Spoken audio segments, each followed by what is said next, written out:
ये क्या, मैंने कॉफी का तो नहीं कहा था आपसे। बेगम साहिबा, जब तक आप कॉफी पिए मैं गोश्त भून देती। क्या मतलब, आपने खाना नहीं चढ़ाया अभी तक? बेगम साहिबा, आपने ही तो कहा था सुबह ऊपर की सफाई कर लेना। मैंने कोने कोने की सफाई कर दी है, खुद ही अकेले। अब गोश्त भूनने जा रही हूँ खुद। इधर सुने। जी बेगम साहिबा। आपने हाथ धो लिए अच्छी तरह? हाथ धो लिए थे सुबह ही। सुबह धोए थे? खाना चढ़ाने से पहले धोना होते हैं ना। आ, जी धोए थे, धोए थे।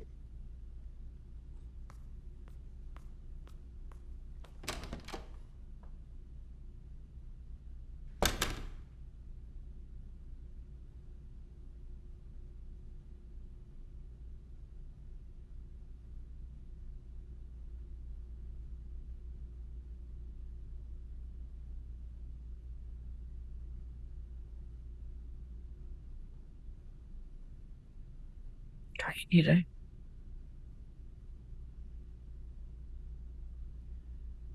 हेलो अहमर बेटा, तुम्हें जब मेरा ये मैसेज मिले तो फोन करना। तुम्हें बताना ये था कि आज सारा यहाँ आई थी और बहुत बातें सुना कर गई है मुझे। यही नहीं, वो तो खुला के पेपर्स भी मेरे मुंह पे मारकर चली गई है। मैं तुम्हें वो पेपर्स भिजवा दूंगी और तुम साइन करके दे दो। इसकी तो इस हरकत से साफ जाहिर होता है कि वो तुम्हारे साथ रहना ही नहीं चाहती। और मैं जानती हूँ कि तुमने उससे सच्चे दिल से प्यार किया है, मगर उस लड़की ने तो तुम्हारी कदर ही नहीं की है बिल्कुल। खैर छोड़ो, बहुत लंबा मैसेज हो जाएगा बेटा।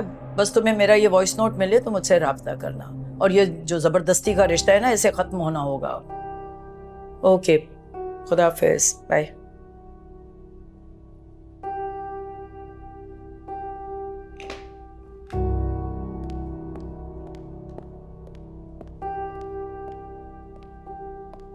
तुम फिर आ गए तुम यहाँ? ये मेरा घर है, तुम मुझे यहां आने से नहीं रोक सकती। ओह, तो दूसरी बीवी ने घर से निकाल दिया, इसीलिए तुम्हें ये घर याद आ गया। दूसरी बीवी तुम्हारी तरह नहीं है, वो घर बसाने वाली है और शौहर की इज्जत करने वाली है। वो मर के भी तुम्हारी तरह नहीं करेगी। दुनिया की वो तो अजीम तरीन औरतों में शुमार होती है भाई।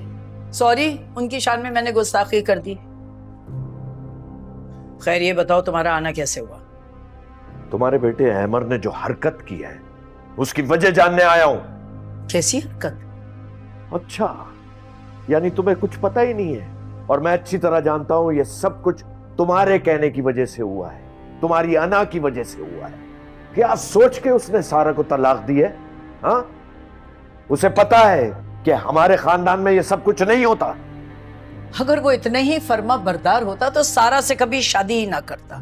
इसलिए ये दुरुस्त कर लो कि उसने मेरी वजह से छोड़ा है। वजह कोई भी हो, तुमने तो अपने बेटे को मना नहीं किया, अपने गुरूर और नफरत की खातिर। तुम्हें पता है मसूद का क्या हाल है? वो अस्पताल में है, उसे अटैक हुआ है।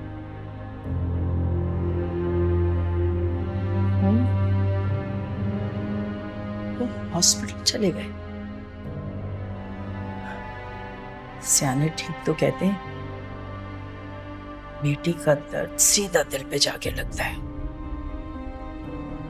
मगर मेरी दफा में उन्हें एहसास तक नहीं हुआ। वहां तो सब अपनी जिंदगी में मसरूफ हो गए थे, किसी को मैं याद नहीं आई। दीबा बेगम, मैंने तुम्हें आज तक तलाक नहीं दी, सब कुछ बर्दाश्त किया। अपने बिजनेस में, घर में तुम्हें अपना बराबर का शरीक रखा, लेकिन तुम इस काबिल ही नहीं थी। अगर तुम अच्छी होती तो आज को तुम अच्छी जिंदगी गुजार रही होती। अपनी और मेरी बात छोड़ो, पुराने किस्से लेके तुम बैठ गए। ज्यादा सच्चे बनने की जरूरत नहीं है तुम्हें।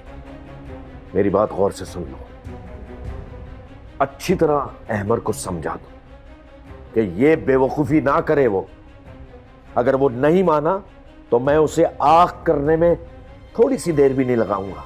ये सब कुछ मेरा है, याद रखना।